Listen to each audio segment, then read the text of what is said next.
Scheinmovna is gewesen, schwarzer Sekretär. Hola oyentes de Radio Sefarad y bienvenidos nuevamente a Yiddishlandia. Como siempre, con Ángel Luis Encinas Moral. ¿Qué tal, Ángel? Muy buenas tardes de nuevo, Jorge. Bien, gracias. ¿Cómo estás? Muy bien y dispuestos a escuchar sobre un personaje que confieso que yo tampoco lo conocía, Zinoviev. Es un personaje ligado a la Revolución Rusa y a Lenin, ¿no? Sí. Zinoviev es una de las grandes figuras, no solamente de la Revolución de Octubre, sino también quizás la figura más conocida a nivel internacional después de Lenin, dado que desde 1919 a 1926 fue el secretario del Comité Ejecutivo de la Comintern o Internacional Comunista. Eso es como ser alguien importante, ¿no? Exacto, eso es decir, en estos momentos él era la imagen de la Rusia soviética en el movimiento obrero internacional de la época. Zinoviev nació en Ucrania el 11 de septiembre de 1883 en la ciudad de Yelisavetgrad, en el seno de la familia de un judío ucraniano que era además dueño de una de las principales industrias lácteas, no solamente de Ucrania, sino de todo el imperio ruso.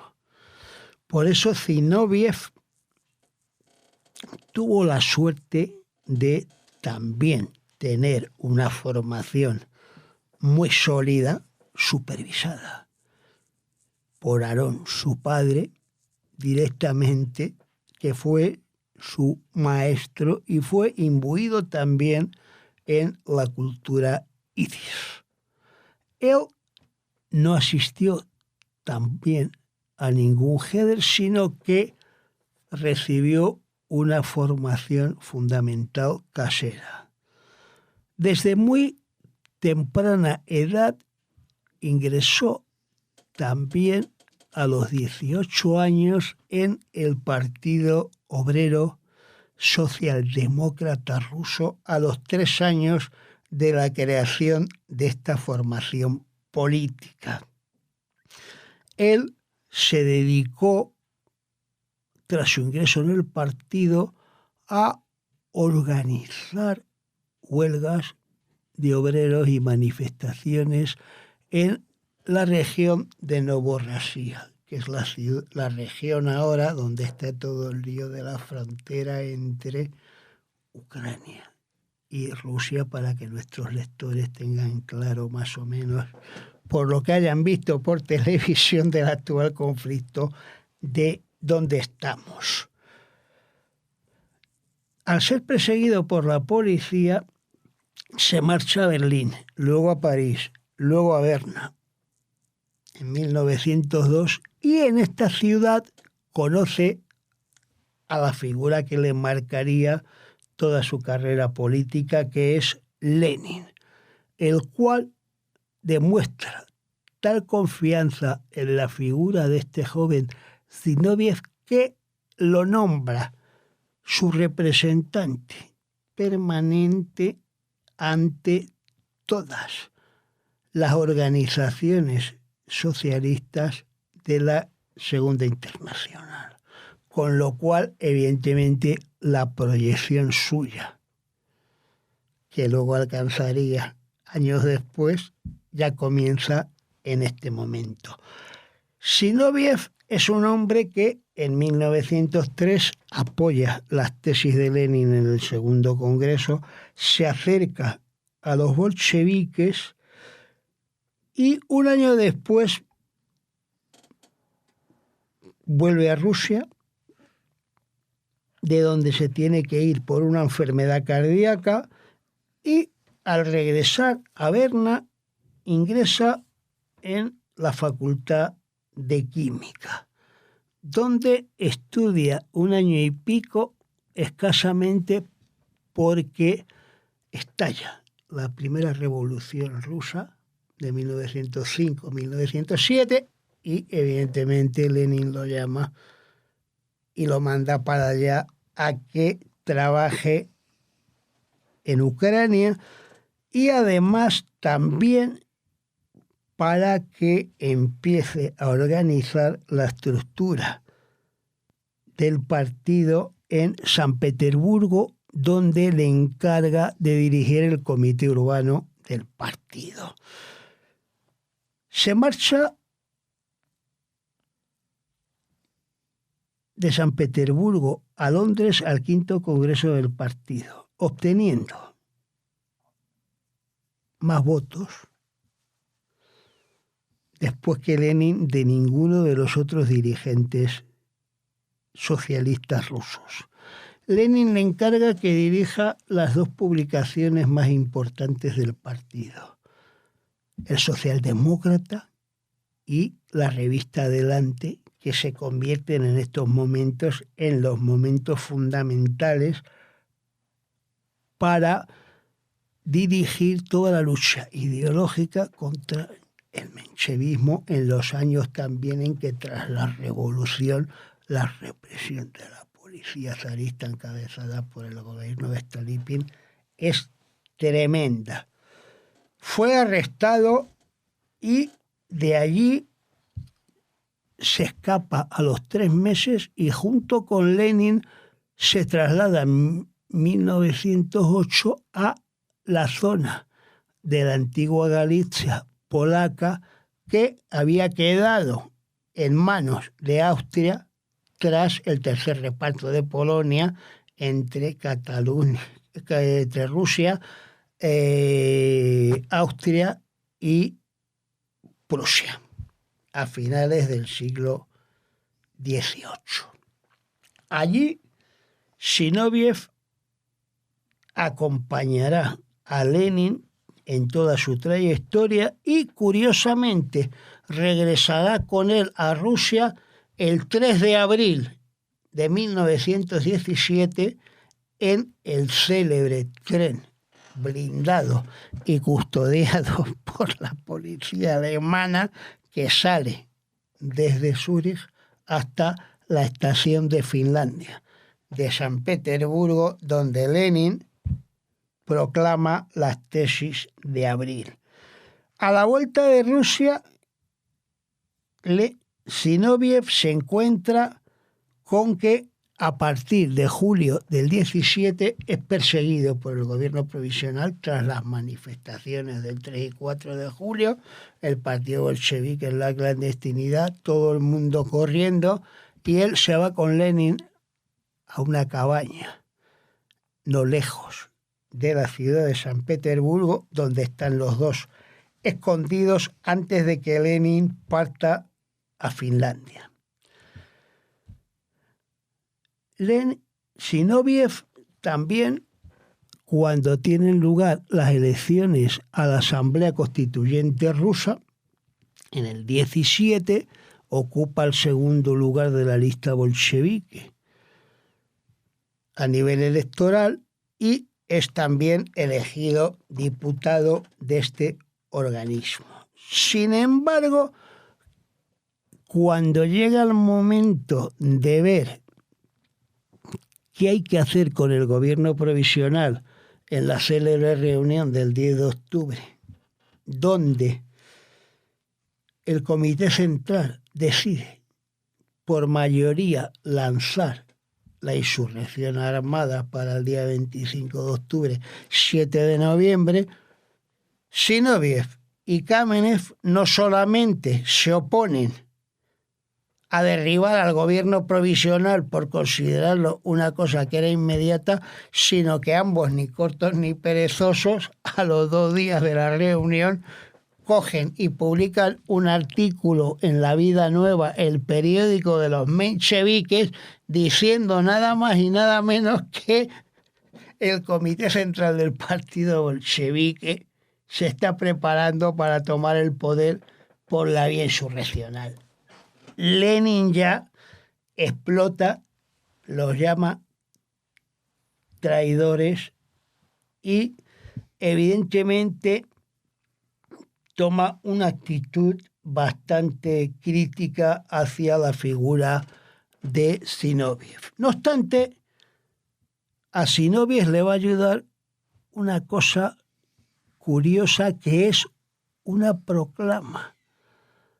de un Consejo Central de Sindicatos de Ferroviarios rusos que piden un gobierno de izquierdas, pero sin ninguno de los dirigentes que han hecho la revolución, a lo cual evidentemente Zinoviev se opone y, curiosamente, Lenin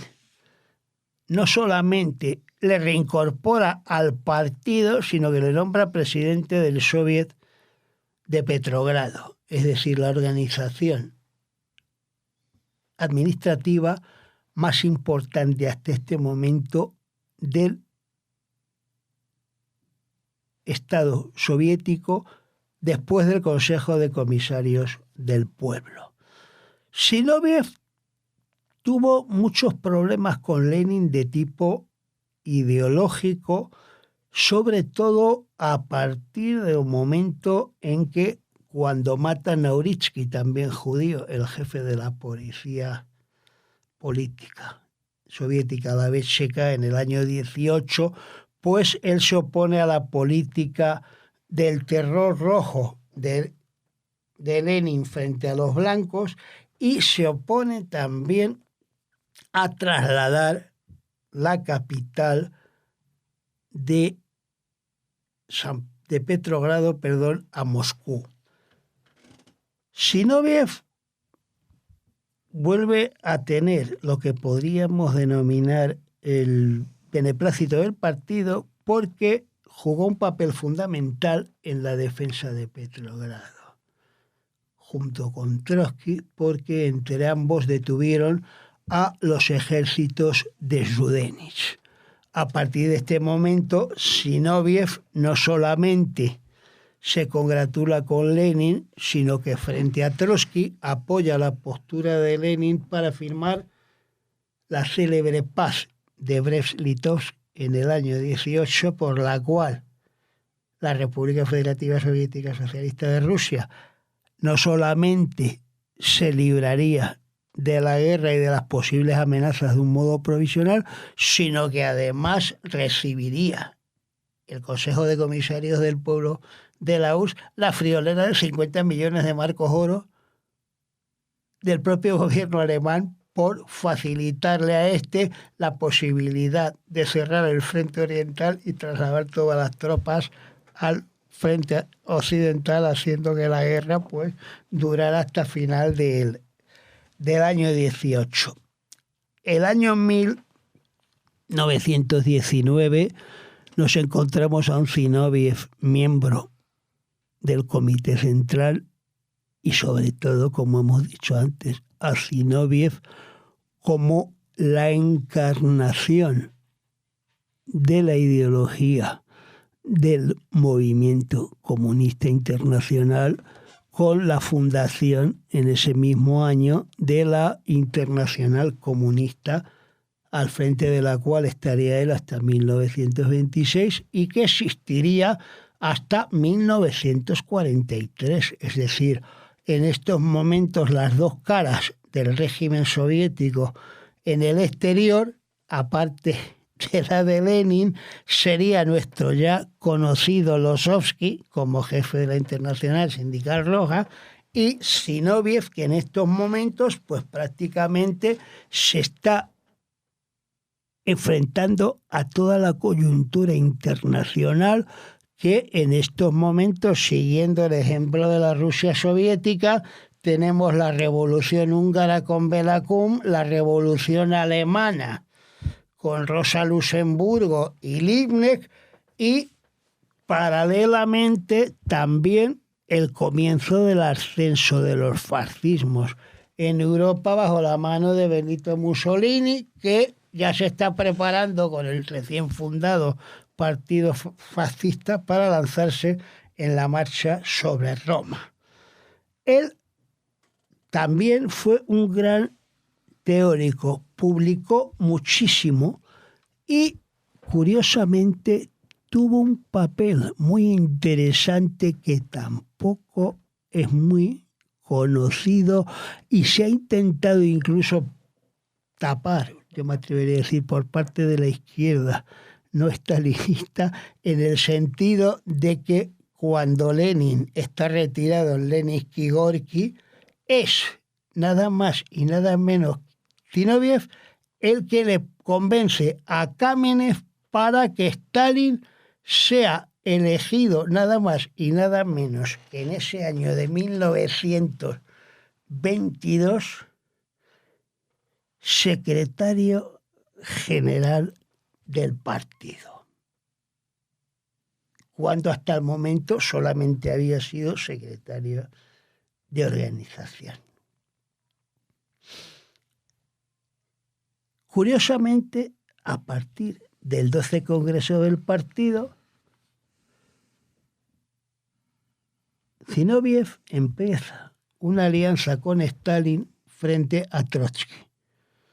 por una cuestión importante, fundamentalmente, el tema del tipo de socialismo que se va a querer, es decir, extender la revolución permanente, por un lado, como decía Trotsky, a nivel internacional, o consolidar el socialismo en un solo país. Y además, también ventilar en el seno del Comité Central y del recién creado Politburó, del que también forma parte Zinoviev, el tema de la vuelta a la fabricación y distribución de vodka y alcoholes para su consumo por el Estado soviético, algo que había estado prohibido por Lenin desde el año 17, porque había sido lo que habían hecho los ministros de Hacienda del zar desde 1897 hasta 1917 para pagar la deuda externa. Zinoviev sale reforzado de la lucha frente a Trotsky, pero en el 15 Congreso del partido, el Congreso que va a decidir todo el tema de la industrialización del país,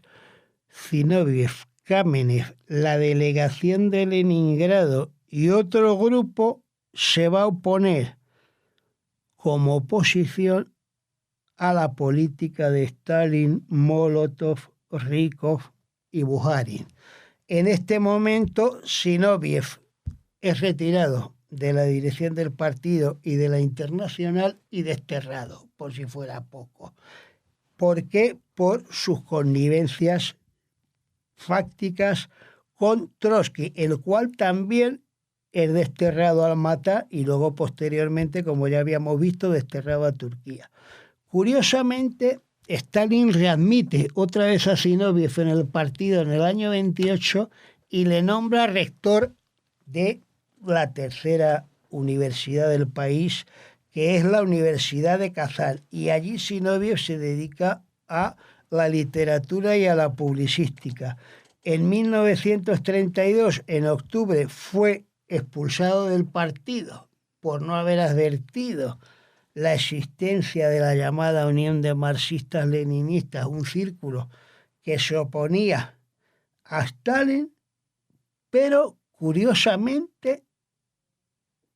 a pesar de ser expulsado y desterrado a Kustanay en Siberia por un tribunal de la Policía Política Soviética Nueva, la OGPU, pues le vuelven a restablecer en el partido en 1933. Un pequeño detalle: durante el destierro en Kustanay, Zinoviev traduce al ruso una de las obras que tendrían más influencia en la Europa de la época. Nada más y nada menos que el Mein Kampf de Adolfo Hitler, Qué paradojas tiene la vida, ¿no? No. Sin embargo, al año siguiente lo nombran jefe de la agencia de consumo de la URSS y al mismo tiempo redactor del diario Bolchevique. 2 años después fue condenado a muerte por el caso del Centro Unificado Antisoviético Trotskista Sinovietista. Es decir, en otras palabras, por encabezar lo que podríamos decir en Rusia, la oposición política a la figura de Stalin. Fue fusilado en Moscú el 26 de agosto de 1936 en el edificio del Colegio Militar del Tribunal Supremo de la URSS y solamente fue rehabilitado por esta institución el 13 de julio de 1988. Zinoviev también fue, y ya para terminar, una de las grandes figuras de esta revolución junto con Lenin, Trotsky y Stalin. Bueno, con esta semblanza de este personaje tan importante y desconocido, por lo menos tengo que confesarlo para mí, Zinoviev, pues nos despedimos hasta dentro de 2 semanas para seguir hablando de personajes que habitaron en esta zona que hemos dado en llamar Irishlandia. Muchas gracias, Ángel Luis Encinas Moral. Dios mediante, gracias a ti y a los oyentes, ha sido un placer. Ratte wird vom Hunger mich erzwingt.